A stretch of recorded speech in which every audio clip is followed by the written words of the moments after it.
to the president to decide if he is going to run. We're all encouraging him to make that decision because time is running short. I think overwhelming support of the caucus. It's not for me to say. I'm not the head of the caucus anymore, but he's beloved. He is respected, and people want him to make that decision.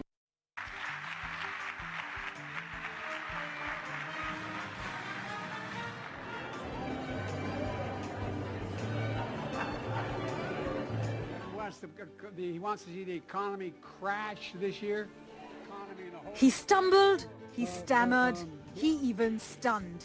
And with a few months to November, he's playing straight into Democrats' worst fears, that he's fumbling away this election to Donald Trump. Guess what? They're trying to push me out of the race. Well, let me say this as clearly as I can. I'm staying in the race. I'll beat Donald Trump. I will beat him again in 2020. Concerns that Biden might be suffering from an undisclosed illness have risen since he stumbled, appearing frail and losing his train of thought at times. Let us stand together, oh, at the cross, where I first saw the light, and the burdens of my heart rolled away. It was there by faith I received my sight, and now I am happy. Joe Biden's candidacy is under question as the first Senate Democrat, Peter Welch of Vermont, and a 9th House Democrat publicly called for Biden to end his campaign. Actor George Clooney, a longtime fundraiser for the Democratic Party, has also now called for a new nominee to replace Biden and revealed the president he saw at a fundraiser in June was the same man we all witnessed at the debate.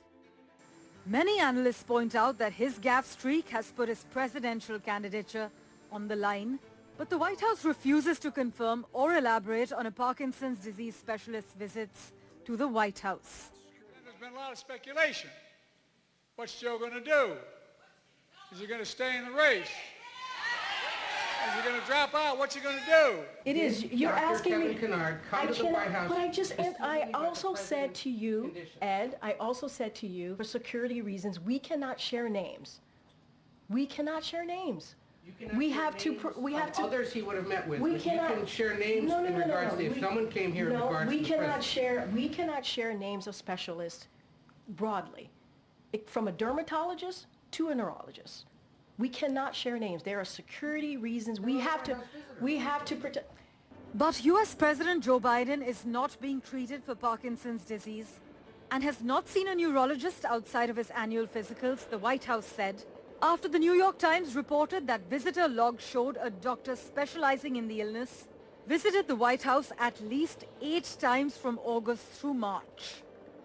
Well, I can tell you this, just going back to Parkinson's for a little bit, so to give you some answers here. Has the president been treated for Parkinson's? No. Is he being treated for Parkinson's? No, he's not. Is he taking medication for Parkinson's? No. So those are the things that I can give you full-blown answers on, but I'm not going to confirm a specialist, any specialist that comes to the White House out of privacy.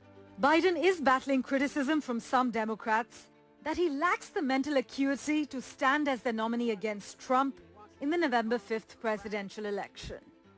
Biden has, however, said he will not abandon his campaign, asserting that he is not going anywhere.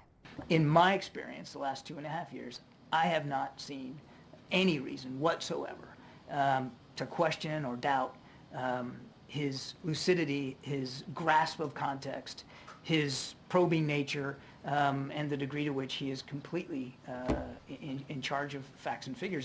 You got me, man. I'm not going anywhere. All right. Publicly, Democratic officials continue to largely rally around Biden and argue that a lackluster debate performance doesn't determine the election. But privately, party insiders report that the whispers about Biden being too old have crescendoed. Analysts warn that one should expect the speculation about replacing Biden at the top of the ticket to grow to a fever pitch, loud enough that Biden will surely hear it and consider it in the Oval Office. Parmeshwar Bawa for NDTV.